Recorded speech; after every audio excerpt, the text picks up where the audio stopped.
अपना army chief कोई बाहर से लाके लगाना चाहते हैं, वही 4-5 बंदे हैं जिनमें से लगेगा, तो उसमें अपना कैसे हो जाएगा? वो तो एक प्रोफेशनल पिछले 40 साल से या 30 साल से वो जॉब करके आ रहे हैं, 5 बंदे ऊपर हैं, उनमें से एक लगेगा, तो उनमें से अपने वाला सीन जरा निकाल के दिखाएं, अगर आपकी समझ में ये कोई बात आती है तो। सर देखिए, खान फारूक साहब ने जो बात की, मैं तकरीबन वही बातें उनको सेकंड करूंगा। उन्होंने जी, तकरीबन इसको बड़े अच्छी तरीके से पूरा कंप्लीटली किया। मैं इस पे सिर्फ जी, इतनी सी बात करूंगा। सवाल बहुत मुश्किल है और जवाब बड़ा सादा है। सर ये जो गलतियां हैं ना, ये जो क्या कहते हैं, लाड प्यार है, ये उन्हीं का जी, पाला हुआ है जिनके बारे में वो गुफ्तगू कर रहे हैं। ठीक, सिंपल सी बात है। आप पहले लाड प्यार, पहले अपने उनको दूध पिलाते हो बच्चे को, फिर आप उसको बड़ा करते हो, फिर उसको लेकर आते हो, फिर उसको पालते हो, फिर उसके नखरे उठाते हो। आपको याद होगा वो एक तस्वीर मुझे बड़ी याद आती है, जब भी कोई इमरान खान आर्मी के खिलाफ बात करता है ना, तो वो नहीं, मेरे बेबी ने थाना था लिया, वो जो एक जनरल बाजवा की और इमरान खान की तस्वीर बहुत वायरल होती है जी, जी, जी, कि जी, जी, जी, मेरे बेबी ने पाकिस्तान तबाह कर दिया, मेरे बेबी ने फॉरेन फंडिंग केस में पकड़ा गया, वो बड़ी वायरल होती है। तो मुझे ट्रू, वही चीज याद आती है कि ये शायद उनकी ही वो परछाई जिसे कहते हैं ना, छवि, या उनका वो साया, या वो चीजें सामने आ रही हैं। सिंपल सी बात है, जनरल फैज से वो मोहब्बत, वो प्यार, वो अकीदत थी इमरान खान साहब को, जो वो उनको दूरियां बर्दाश्त नहीं हो रही हैं।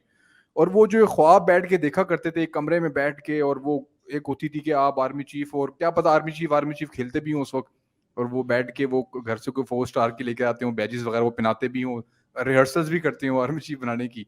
तो खैर, ये मजाक के तौर पे मैं करना चाह रहा हूँ, कोई सीरियस ना ले इस चीज को, नहीं, नहीं, लेकिन वो आप जो कह रहे हैं चीजें ना कि कि आपने जो अभी कहा इंफॉर्मेशन ना की कि बेस पे बात कर रहा हूँ। आर्मी चीफ खेलते हो, तो इसका इशारा फिर वो पीएम साहब जो हैं, एग्जैक्टली मैं वही वो बिल्डअप दूसरे कर वाले रहा जो था। पीएम साहब है ना, आजाद कश्मीर वाले, वो भी खेलते हैं ना किसी के साथ, तो मैं बड़ा उधर चला गया हूँ कि क्या खेलते मैं होंगे। बिल्डअप ये कर रहा हूँ मैं बिल्डअप ये कर रहा हूँ कि मुझे कुछ इतलात ऐसी हैं कि जनरल फैज का उन 5 जर्नल्स के अंदर नाम भी नहीं है।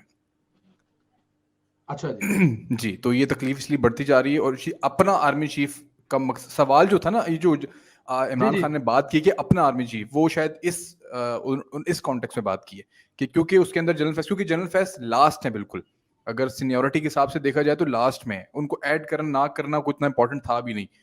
टॉप 3 में होते समझ में, अच्छा टॉप 3 में हमेशा सुनता था मैं, मतलब मैंने जब भी मैंने लेकिन अपनी मियाँ होश साहब ने में तो टॉप मुशर्रफ की 6 देखी 7 है। में जाके भी लगाए हुए हैं ना सर। जी, जी, मैंने जो चीज़ें देखी वो टॉप 3 जो होती है ना, स्क्रूटनी होती थी आखिर में, क्योंकि मैंने कियानी के बारे में देखा, जब जनरल राहिल शरीफ के बारे में जब मैंने चीज़ देखी, मैंने उसके ऊपर बाकायदा रिसर्च भी की, तो वो टॉप 3 थे।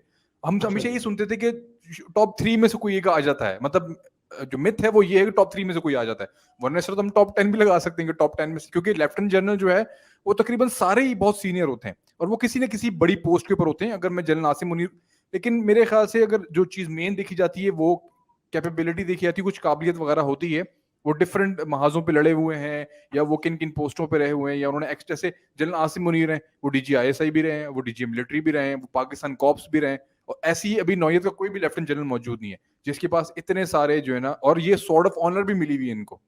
ये सॉर्ड ऑफ ऑनर किसी भी लेफ्टिनेंट जनरल के पास नहीं है। तो ये बहुत सारी ऐसी चीजें हैं जिसकी वजह से वो बहुत ज्यादा प्रोमिनेंट हैं आसिम मुनीर।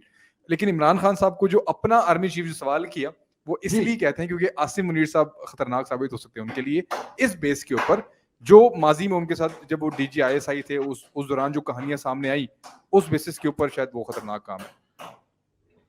वो एक बड़ा वो पुराना होता था ना, आओ ना कभी खुशबू लगाकर हमारे घर, तो वो जनरल साहब ने वो वेट कर रहे हैं, आओ ना इमरान खान साहब कभी हमारे घर, हम लेकिन आपको ये बताएं, मैं लेकिन आपके व्यूवर्स को बोलता चलूं, ये इमरान खान की एक जाहिलाना सोच है। कोई भी जी, आर्मी जी, जी, चीफ, जी। मेरा नहीं नहीं, ख्याल नहीं, कि जहलाना सोच इस नहीं है, इतना नहीं, असद कुछ होने के बाद असद पाकिस्तान के साथ कोई आर्मी चीफ आके ये दोबारा हरकतें करेगा जो पीछे करते आए हैं वो लोग, असद ये क्योंकि बहुत असद नुकसान ये हुआ है पाकिस्तान को। असद ये जहलाना सोच नहीं है, वो ये सारा देखिए कैलकुलेशन करके बैठे हुए हैं कि यार अब वो नहीं होगा जो हम करते रहे हैं। अब जो देखिए अभी तक इमरान खान की ये जो कहते हैं ना पंजाबी जो वागा खुलियां ने नसी जा रहे हैं, कोई डर खौफ खतरा कोई नहीं, क्योंकि मौजूदा साहब जो है ना, उनके 1.5-2 महीना रह गए, वो इज्जत और एहतराम के साथ, अब उनके लिए एक बड़ा टारगेट ये है कि वो इज्जत एहतराम से इस ओहदे से रिटायर होकर चले जाए।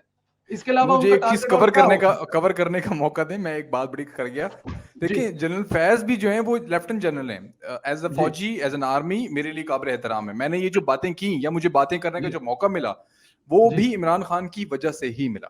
जो उन्होंने हाँ, ये बिल्कुल ठीक, बिल्कुल ठीक, सर्दियां बिल्कुल। गुजारने की बातें की, जी, एक जी, जी। DGISI की अपॉइंटमेंट रोकी रखी सिर्फ उनकी खातिर, तो हमें मौका मिल गया बातें करने का। एक बंदे को मरियम नवाज को भी जो मौका मिला, आपने मौका जी, फराम किया मुतनाजा बनाने का जी, एक शख्स ट्रू, को।